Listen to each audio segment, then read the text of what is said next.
यदि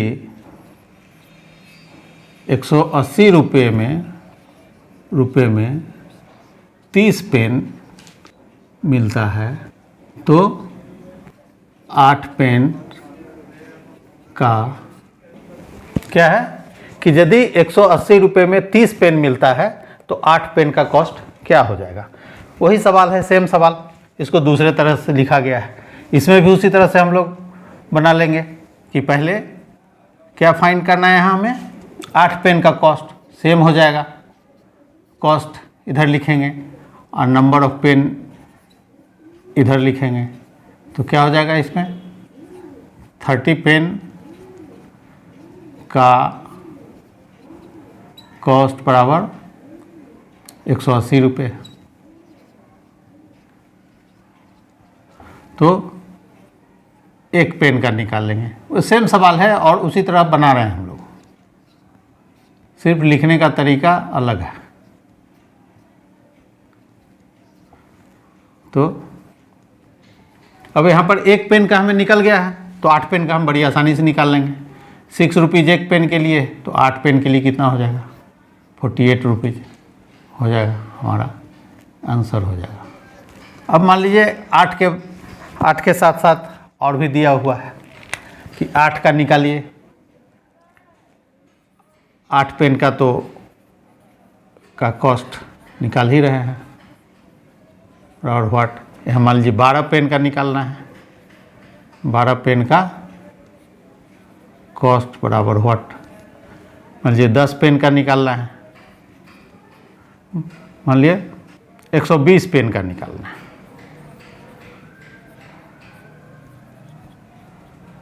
व्हाट कुछ भी हो, तो चूँकि अब हमारे पास यहाँ पर एक पेन का कॉस्ट पता चल गया हमें, एक पेन का कॉस्ट हमें पता चल गया है कि एक पेन का कॉस्ट है 6 रुपया। तो 8 पेन का तो निकाल ही लिए, मान लीजिए 12 पेन का है तो कितना हो जाएगा, 12 पेन का कॉस्ट हो जाएगा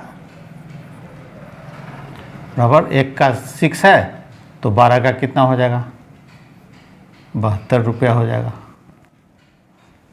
ठीक है, 10 पेन का कितना हो जाएगा, बहुत सिंपल है, एक का निकल जाने के बाद हमें कितना भी पेन दिया रहेगा उसका हम लोग बहुत आसानी से निकाल सकते हैं।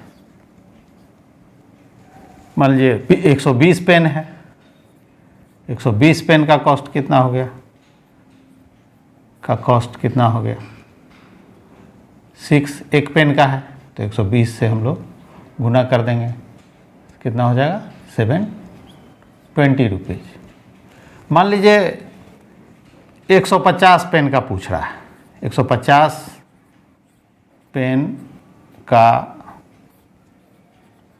कॉस्ट बराबर कितना हो जाएगा हमारा, एक पेन का 6 है तो 150 का निकालना है, कितना हो जाता है 15 × 6 हो जाता है 90 और एक जीरो लगा देंगे, मतलब 900 रुपया हो गया कॉस्ट।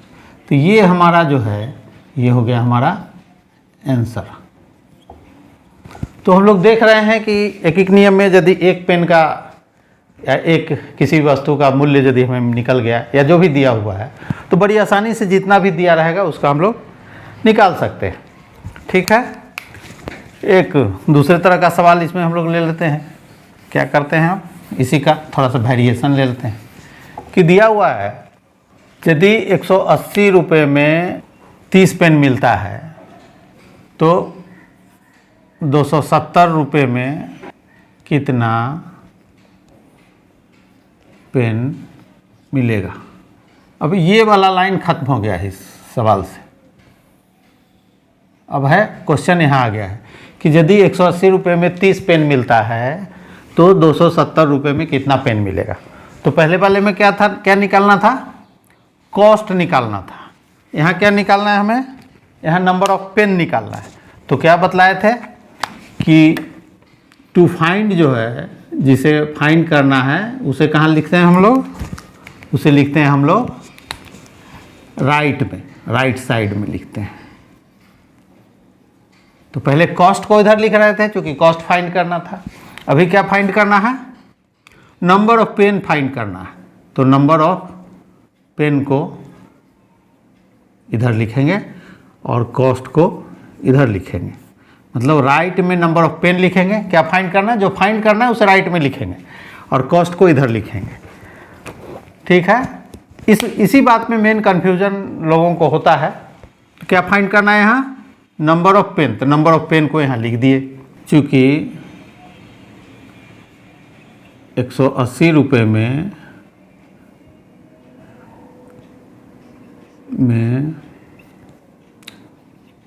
30 पेन मिलता है, मतलब पेन जो है राइट साइड में लिख रहे हैं, क्योंकि नंबर ऑफ पेन निकालना है।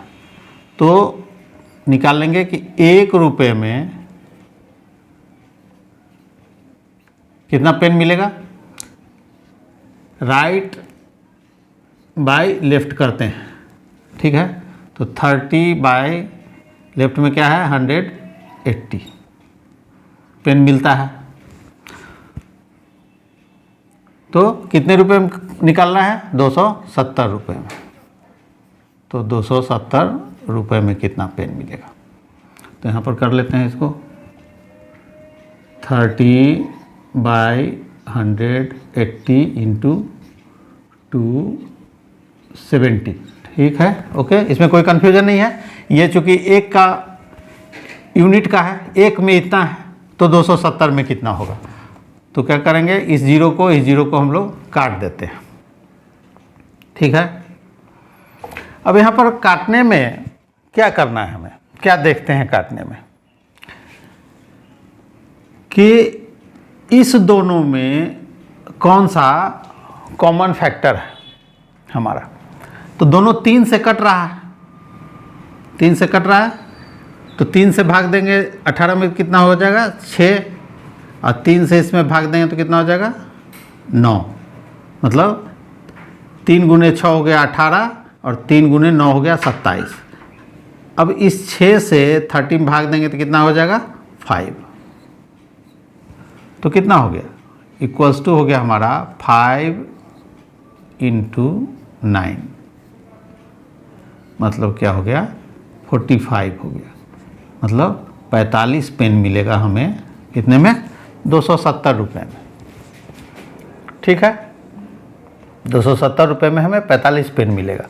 अब यहाँ पर काटने का जो हिसाब है कि 30 इंटू 270 बाय कितना है हमारा 180 है। तो कैसे काटते हैं, काटने में भी लोगों को मैंने देखा है कि कन्फ्यूजन है। तो कैसे काटते हैं, पहले तो 0 0 काट देंगे यहाँ इस 0 को। ठीक है, अब देखिए यहाँ से इस 3 6 से काट दिए। अब ये 270 में 6 से हमें भाग देना है, तो इसको हम लोग क्या लिख सकते हैं, 3 इंटू 2 लिख सकते हैं, 3 दूना 6। ठीक है ना, और 27 का जब हम लोग फैक्टराइजेशन करेंगे तो कितना लिखेंगे, 3 से यदि भाग देंगे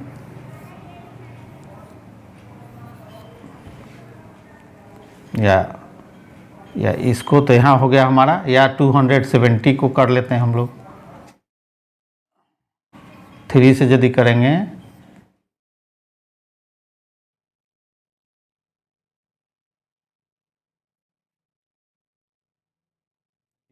तो ये 3 इंटू 3 इंटू 3 इंटू 10 यहाँ लिख लेते हैं। 3 इसको भी कर देते हैं, इसको 2 से करेंगे तो कितना हो जाएगा 5। तो 3 इंटू 3 इंटू 3 इंटू 2 इंटू 5। ठीक है, इसमें कोई कन्फ्यूजन नहीं है। मतलब ये हम लोग बतला रहे हैं कि इसको काटेंगे कैसे। तो ये 3 कट गया, ये 2 और ये 2 कट गया, तो बच कितना गया हमारा 3 इंटू 3 इंटू 5 बच गया।